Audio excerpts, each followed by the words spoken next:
सभी कलाकार बंधुओं को प्रणाम, नमस्ते। दोस्तों, आज हम अपने घर पर अपने हारमोनियम की रिपेयरिंग कैसे कर सकते हैं उसके बारे में कुछ जानकारी प्राप्त करेंगे।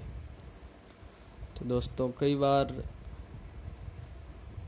अपने हारमोनियम के स्वर है लूज हो जाते हैं या फिर ऑटोमेटिक बजने लग जाते हैं या कभी कभार डबल आवाज़ आती हैं और कई बार स्वर है वो बेसुरे हो जाते हैं।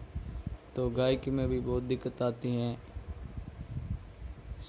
गायकी गला सही रखने के लिए अपने को हारमोनियम की ट्यूनिंग अच्छी होनी बहुत ज़रूरी है।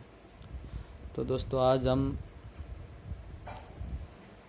थोड़ी सी जानकारी लेंगे इसके बारे में। तो कई बार दोस्तों स्वर बजने लग जाता है तो अपनी कई बार ये वाणी ढीली हो जाती है। तो इसको अपने टाइट करने के लिए इसको यहाँ से प्रेस कर देंगे ऐसे, ताकि ये टाइट हो जाएगी।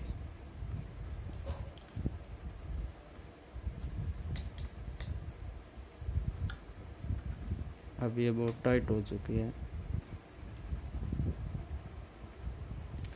या फिर कई बार स्वर में आवाज़ कम आने लग जाती हैं तो उसका कारण या तो आपके जो स्वर का लेदर है उसके नीचे कचरा आ गया होगा। तो आप इस प्रकार देखें, ये जैसे एक सुर ये आप निकाल के देखेंगे, ये जो होता है इनका लेदर, इन लेदर पर देख लें कहीं कचरा आया हो तो आप ऐसे साफ करके और इसके अंदर जो पत्तियाँ होती हैं उनके अंदर थोड़ा सा फूंक मार के उसको आप वापस लगा सकते हैं। कई बार बरसात के मौसम में स्वर अटकने लग जाते हैं तो इसका वजह यह भी हो सकता है कि बरसात के मौसम कई बार लकड़ियाँ हैं वो फूलने लग जाती फूलती हैं। तो जैसे ये होल है, इनके दो होल होते हैं, एक ये एक पीछे, तो ये कई बार फूलने से टाइट हो जाते हैं। तो आप किसी नुकीली चीज़ लेके इनको प्रेस करके और आप इसको होल को बड़ा करें तो या फिर साइड से इसके जहाँ से अटक रहा है वहाँ से आप सही कर सकते हैं।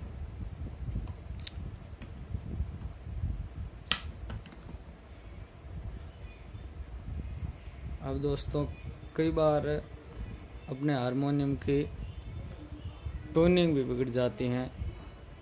तो आप घर पर ट्यूनिंग सही कैसे कर सकते हैं तो उनके बारे में भी कुछ थोड़ी बहुत जानकारी लेंगे। आप यदि कुछ ट्यूनिंग के बारे में आपको नॉलेज है, आपको स्वर के बारे में कुछ ज्ञान है तो ये हारमोनियम खोले, अन्यथा आपका हारमोनियम ट्यून पहले से भी ज़्यादा बिगड़ सकती है। तो इसलिए थोड़ी बहुत आपको ट्यूनिंग के बारे में नॉलेज हो, आप स्वर के बारे में कुछ थोड़ा बहुत जानकार रखते हो तो ये हारमोनियम खोलें, नहीं तो अन्यथा आप हारमोनियम नहीं खोलें। तो दोस्तों, आज हम आपको ट्यूनिंग के बारे में बताएंगे। तो दोस्तों, हर हारमोनियम के अंदर 2 या 3 लाइनें होती पत्तियों की। तो आपको हारमोनियम सही करने के लिए जैसे एक लाइन को आप, जैसे मैंने ये कागज़ से बंद की है, तो ऐसे आपको पहले बंद कर लेनी है। और बंद करने, क्योंकि एक साथ अपन दोनों की रिपेयरिंग सही ढंग से नहीं हो पाती, तो इसलिए पहले आप एक लाइन को बंद कर लेंगे और उसके बाद आप जैसे यदि आपका स्वर पहले से ही ज़्यादा चढ़ा हुआ है तो आप उसके लिए, यदि आपका स्वर पहले से ही ज़्यादा चढ़ा हुआ है तो आप ये एक लाइन बंद करके और किसी ये सारा, जैसे ये आप इसको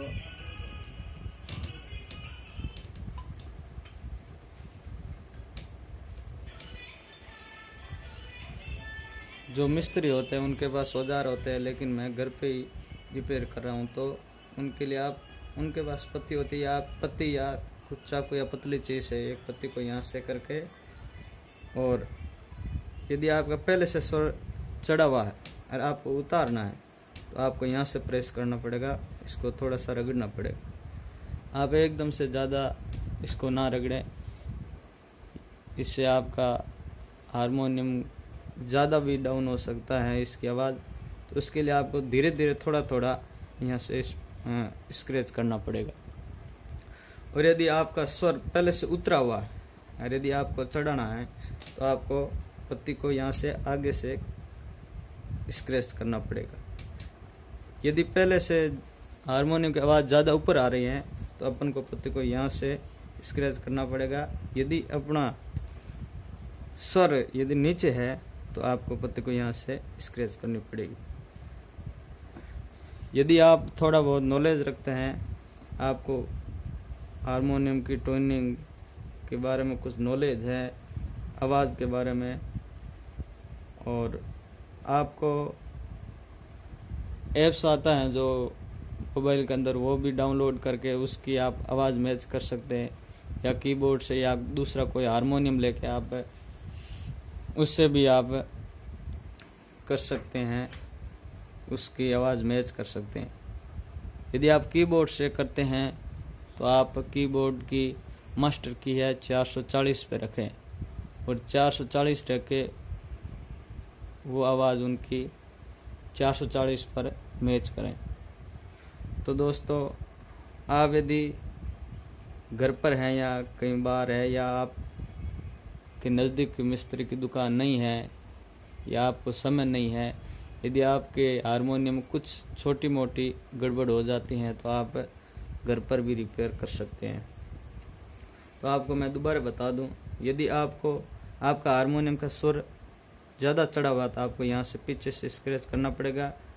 यहाँ पर आपको चाकू या कुछ पत्ती या कुछ नकुली चीज़ ऐसे रखे, यहाँ ऐसे रखना, नहीं तो आपकी ये पत्ती अंदर भी जा सकती है। अंदर जाने के बाद में आपकी आवाज़ भी हारमोनियम कम करने लग जाएगा या बिल्कुल बंद भी हो सकती हैं। इसलिए आप नॉर्मल यहाँ पे कुछ रखें और यहाँ से स्क्रैच करना है यदि आपका स्वर ज़्यादा चढ़ा हुआ है। यदि आप उनको पहले से डाउन है और चढ़ाना है तो यहाँ से स्क्रैच करना पड़ेगा। तो ये दोस्तों, अपन छोटी छोटी रिपेयरिंग अपन घर पर कर सकते हैं। अब कई बार क्या होता है कि अपना हारमोनियम है, किसी का कोई हारमोनियम बजाते बजाते यहाँ से अपने आप ऑटोमेटिक ऊपर होता है। उसके लिए दोस्तों क्या होता है, अंदर का जो ये बॉडी का साइड के जो नट होते हैं, बोल्ट दोनों साइड लगे होते हैं, एक यहाँ पे 4 नट बोल्ट लगे होते हैं चारों साइड। कई बार ये निकल जाते हैं या फिर लूज हो जाते हैं तो ये जो अपन हवा करते हैं तो ये ऊपर आने लगता है। तो इसके लिए आप अपना हारमोनियम खोल के और अंदर से ये चारों नट बोल्ट आप चेक कर लें कि कहीं ढीला तो नहीं है। और यदि आपका नट बोल्ट खुल गया है या ढीला है तो आप उसकी जगह दूसरा नट बोल्ट लगा के और अपनी बॉडी को वापस सही स्थिति में ला सकते हैं। तो ये दोस्तों, अपनी छोटी छोटी जानकारी जो अपन घर पे हारमोनियम कैसे ठीक कर सकते हैं नॉर्मली। और मैंने आपको पहले भी बताया, यदि आप कुछ आपको ट्यूनिंग के बारे में यदि नॉलेज है, आप स्वर के कुछ जानकार हैं, तो ही आप हारमोनियम खोलने के लिए प्रयास करें, नहीं तो किसी जानकार के पास के ले जाके जो कुछ ट्यूनिंग के बारे में नॉलेज जो है उनके पास जाकर ही आप हारमोनियम ठीक करवा सकते हैं। तो यदि दोस्तों ये वीडियो आपको अच्छी लगी होगी तो मुझे लाइक और कमेंट बॉक्स में लिख के बताएं कि वीडियो आपको कैसी लगी।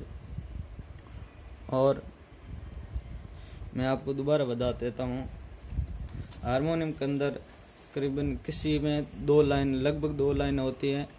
जो बड़े हारमोनियम होते हैं उनके अंदर 3 लाइन होती है।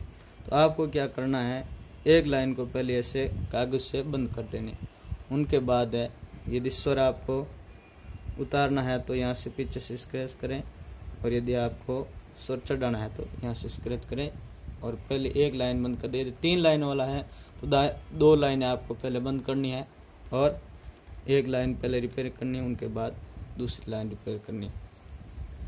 तो दोस्तों ये वीडियो आपको अच्छी लगी होगी, लाइक करें, कमेंट करें और आगे शेयर करें।